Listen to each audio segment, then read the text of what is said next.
At Arizona State University, we've made online education better, smarter, and more personalized so you can go further in your aspiring field. I decided to pursue medicine once I realized that ASU did have the online program for biological sciences. You're still required to learn the same curriculum. You're still being tested on the same content that anyone would be tested on in person. The comprehensiveness of the program prepared me so well for medical school.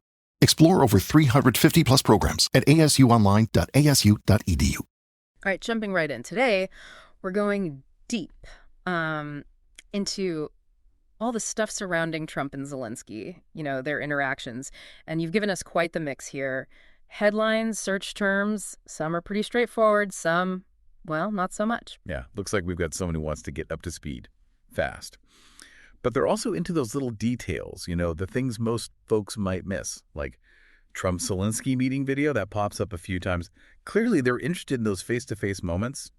And then there's this outlier, Michael Caine. Now, that one really got me curious. Right. Michael Caine, it's like, what's the connection? Like some kind of clue in a political thriller, But before we go too far down that road, let's lay some groundwork. There's also CNN News, Fox News Live, even names like Bret Baier and Sean Penn. So definitely seems like you're aware of the media's role in all this, how they shape the narrative. Absolutely. This isn't just about two guys, right? We're talking two countries, two totally different political systems, and all of this is happening under a giant microscope. Every handshake, every word, every, raised eyebrow gets amplified. The media, they're the filter. And to really get what was going on, you got to understand those filters. Okay, so media is a big part of it. But before we go down that rabbit hole, let's back up a sec. You searched who is Zelensky, so maybe you're looking for some background on the Ukrainian president. Yeah, a lot of people were asking that, especially early on. I mean, Zelensky's background, comedian and actor, that's not your typical world leader, is it? And on top of that, no prior experience in politics. And he steps into this role with all these crazy pressures on Ukraine, both from inside and out. Talk about a baptism by fire. And speaking of pressure, we can't ignore the big one, Zelensky impeachment. So you're interested in how these two got tangled up in, well, one of the biggest political events we've seen lately. Right on. That first impeachment inquiry, all about whether Trump pushed Zelensky to investigate his rival, Joe Biden, and maybe even use U.S. military aid to Ukraine as leverage. It wasn't just about them. It was about the core of U.S. democracy, presidential power, how foreign policy gets made, the whole thing. High-stakes stuff, no doubt. So we've got this backdrop of intrigue, potential abuses of power, media going wild. But where do Trump and Zelensky actually interacting? Like, where does that fit in? White House, maybe Oval Office meetings, tons of speculation about what went down. And it's interesting, these weren't all fancy official state visits, It seems like they were meeting all the time, sometimes public, sometimes private, and each one had its own weight, its own meaning. It's like a puzzle with some pieces missing, others hidden on purpose. And those missing pieces, those seem to be what you're really after. Searching Trump-Zelensky meeting video over and over, you want to see those interactions firsthand, right? The body language, the tone, the stuff that's not in the official transcripts. Exactly. That's where it gets really interesting. We might not have every behind closed doors moment, but we've got bits of footage, leaked transcripts, people who were there telling their stories. We can use all of that to start building a more complete picture. Okay, so we've got the scene. Two leaders, global politics, media frenzy, and a whole lot of unanswered questions. Where do we go from here? How do we untangle this web of interactions, figure out what it all really means? Well, I think the first thing is to look past the headlines, all the partisan spin. We need to look at those key meetings, and not just what was said, but what wasn't said. The power dynamics, what it meant for both Ukraine and the U.S., the whole picture. Sound like a plan. Let's get to it. Okay, so let's rewind a bit. Zelensky, he takes office, April 2019? And from your searches, it seems like things get really interesting that July 25th, that phone call. Trump and Zelensky. I'm seeing searches like Trump, Ukraine. What did Trump say to Zelensky? Definitely digging into that moment. Yeah, it was a big one, that's for sure. That phone call and then the White House putting out, a rough transcript, it all blew up, became the center of that whole impeachment thing. Did Trump use his power, as president, to pressure a foreign leader, to get dirt on Biden, his potential rival in the 2020 election? That was the question. Yeah, the Biden connection. I remember that being a huge debate back then. What exactly was Trump asking Zelensky about Biden? Like, what did he want him to do? So the main thing was Trump wanted Zelensky to start investigations into Joe Biden and his son, Hunter. Hunter Biden had business dealings in Ukraine, and Trump was pushing this idea that there was something shady going on. The implication, not said outright, but definitely there, was that maybe, just maybe, U.S. military aid to Ukraine, which they really needed, might depend on those investigations happening. Whoa, that's a power move. So basically, maybe Trump was saying, hey, you want our help? Dig up some dirt on my opponent. Pretty explosive stuff. How did Zelensky handle that? That's where Zelensky's political skills, maybe even his acting background, came in handy. He was very careful. Publicly, he downplayed any pressure from Trump, said everything was cool between them, emphasized how important the U.S. and Ukraine's relationship was. Diplomatic, you know. But behind closed doors, who knows what was really going on, what he was thinking, how he was trying to keep Ukraine safe and deal with this crazy situation. Like walking a tightrope, right? Right. And speaking of behind closed doors, I keep coming back to these Trump-Zelensky meeting video searches. Did any footage of their actual, private talks ever come out? Well, we have some footage of them together, press conferences, quick greetings, that kind of thing, but nothing from their private meetings. So we're stuck with transcripts, what people who were there have said, and a lot of different interpretations, often contradicting each other. It's like a puzzle, but you have to read between the lines, figure out the story from just scraps of information. Which is where the media comes in, right? You've got searches for all sorts of outlets. CNN, Fox News, The Guardian, even specific journalists, Bret Baier, Jim Acosta. Did you find big differences in how they covered this? Oh, yeah, for sure. It was like night and day. Total split down party lines reflected just how divided the U.S. was politically back then. CNN, for example, they really went after Trump, focused on the possible abuse of power, the quid pro quo idea, painted Zelensky as the victim of Trump's pressure. And I'm guessing Fox News had a different take. Totally different. They often downplayed the whole thing, sometimes even defended Trump, said he was being tough on corruption, fighting against a deep state conspiracy, that kind of thing. They pointed to Zelensky saying publicly that there was no pressure and focused on how important it was for the U.S. to support Ukraine. Two totally different stories, each one aimed at a certain audience, reinforcing what they already believed.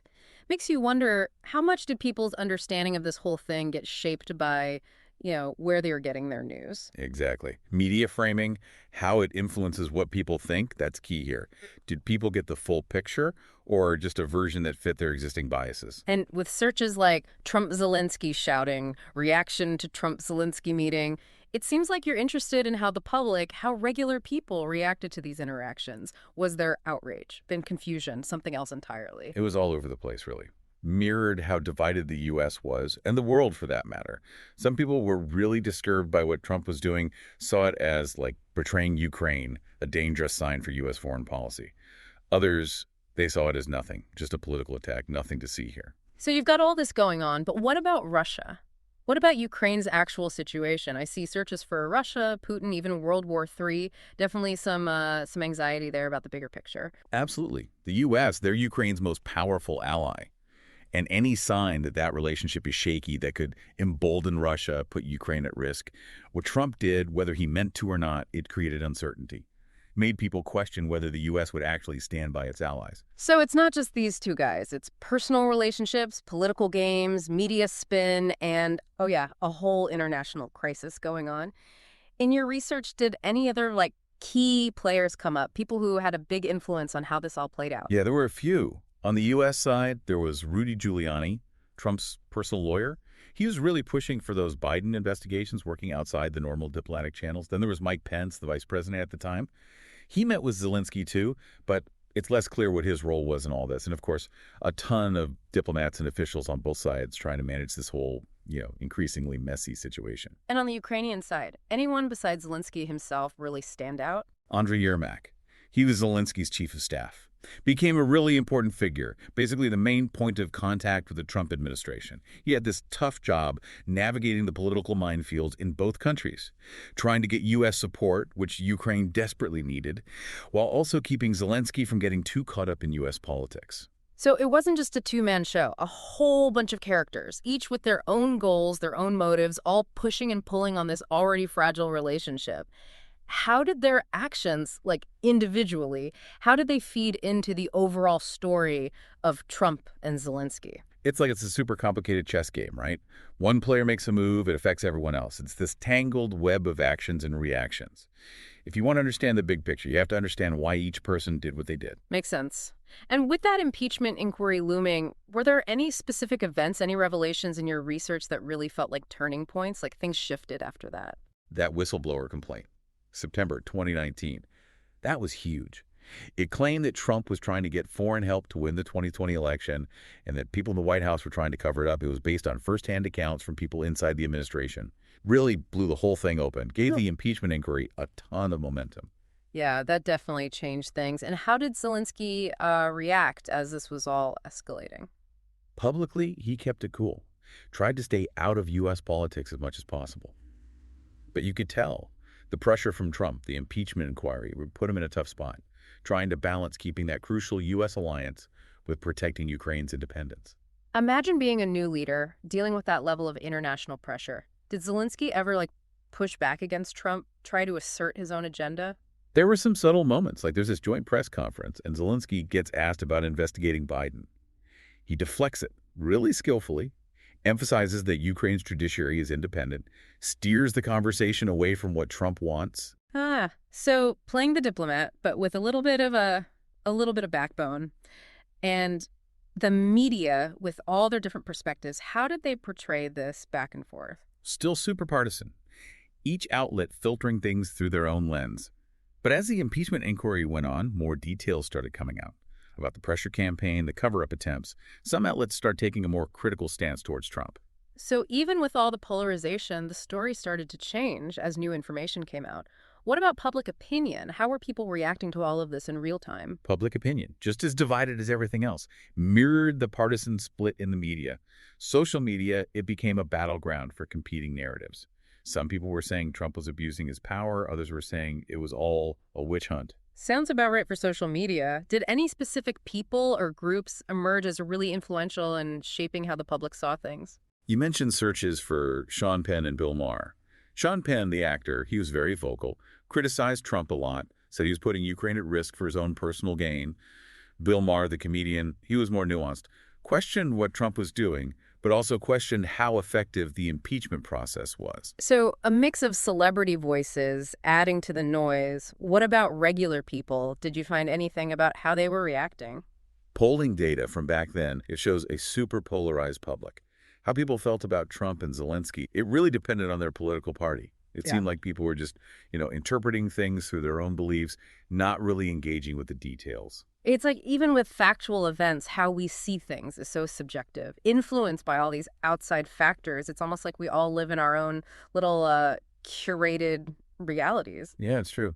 And that brings up something really interesting. We've been talking about the politics, the diplomacy, all that. But there's another layer here, the power of image, of how things are perceived. Oh, right. Those searches, Michael Caine, Zelensky height, the ones that seem so random at first, what's the connection? Maybe those searches, as strange as they seem, actually show a deeper understanding of who Zelensky is, how he handled those intense encounters with Trump. Okay, I'm listening. Explain this connection to me. Michael Caine. Think about him. He's got that presence, that voice.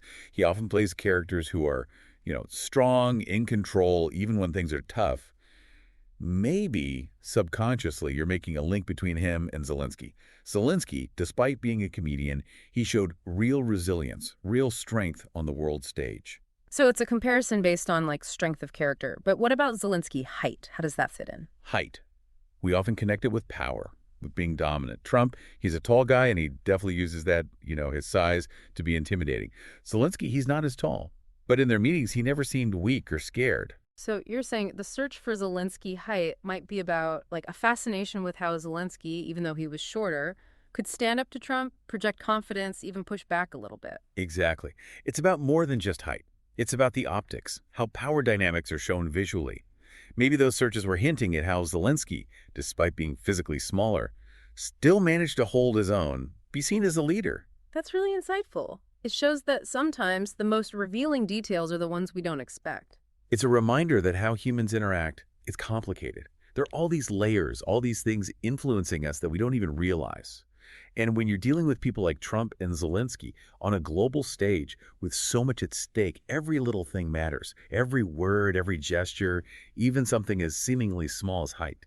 Okay, so we've been talking about Zelensky's image.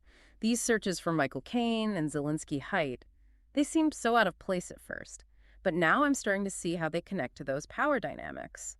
Yeah, it's fascinating, isn't it? Those searches, they might seem random, but maybe they're pointing to something deeper. Like you're trying to understand Zelensky not just as a politician, but as a person. Right, like we've talked about the politics, the pressure, all of that. But who is this guy who can stand up to Trump, who can lead a country through a war? Exactly. And maybe, subconsciously, you're looking for those points of reference, those familiar figures who embody certain qualities, like Michael Caine, with that cool confidence, that air of authority. I see what you mean. It's like, yeah, maybe I was subconsciously drawing a parallel. Caine, he's always playing those characters who are, strong, in control, even under pressure. And Zelensky, he kind of projects that same energy, right? Even though he came from a comedy background, he could command a room. Exactly. He might not have had the political experience, but he had that presence, that ability to connect with people. And that brings us to Zelensky height. It's not just about how tall he is, it's about how that relates to power. Okay, explain that one to me, because honestly, I was just curious, like, how does he measure up to Trump, literally? Well, height is often linked to dominance. Yeah. Right. Especially in Western cultures. Yeah. Trump, he's a tall guy. He uses that, stands tall, uses his size to try and intimidate people. But Zelensky, even though he's not as tall, he never seemed intimidated by Trump, never seemed to back down. You're saying those Zelensky height searches, maybe they were about more than just curiosity. Maybe it was about trying to figure out how Zelensky could hold his own against someone like Trump, who's literally and figuratively trying to loom over him. Right. It's about how those subtle things like height play into the whole power dynamic. And Zelensky, he found a way to project strength, confidence, even when standing next to someone who's physically larger. It's about more than just physical size. It's about that inner strength, that presence. That's really interesting. It's like all these little details, even the ones we don't think about consciously, they can tell us a lot about how power works or people perceive each other. Absolutely. And it's a reminder that these interactions, especially on the world stage, they're incredibly complex. There's so much going on beneath the surface. We've covered a lot of ground today. Started with some headlines and search terms and ended up talking about, the psychology of power dynamics. It's been fascinating. But before we wrap up, we need to talk about what it all means. Because this story, it didn't end with Trump. We saw those searches for Russia, Putin, Russia-Ukraine war. Yeah, those searches are a reminder that this whole Trump-Zelensky saga, it had real-world consequences. It left its mark on U.S.-Ukraine relations. The pressure, the impeachment, it created this sense of unease, a crack in the trust between the two countries. And then, of course, the war. Everything changed. It's like those debates about quid pro quos, military aid. They suddenly became, life or death issues. Exactly. The stakes were raised exponentially. And while the U.S. has been a huge supporter of Ukraine during the war, you have to wonder, did those earlier events, the damage to the relationship, did that play a role in Putin's decision to invade? That's a question we might never know the answer to for sure. But I think, looking back at everything we've discussed today, the big takeaway is this. The relationship between Trump and Zelensky, it wasn't just some political drama. It had real, lasting consequences. It shifted the balance of power, exposed vulnerabilities, and ultimately, it continues to shape the world we live in today. And just like those seemingly random searches led us to some deeper insights, I think there's still so much to uncover, to understand about this whole saga. Well said. And on that note, we'll leave you with this. How will the Trump-Zelensky era, with all its twists and turns, how will it shape the future of U.S.-Ukraine relations, and how will it shape global security in the years to come? It's a question worth pondering. Because history, it has a way of repeating itself if we don't learn from it. Today is your lucky day. Today is the day that our $3 website works for you, paying you directly to your PayPal daily. Imagine $3 ongoing continuous payments to your PayPal account. Imagine falling asleep and waking up to $300 in your PayPal account. How would this make you feel? How could this help you? What bills could you pay? What kind of fun could you have? What does that retirement look like now? All for a one-time payment of $3. This website is DFY done for you, fully built and completely hosted, and never stops collecting payments for you. You have spent $3 on coffee on a regular, but that coffee won't help you create multiple streams of income. Click the link below.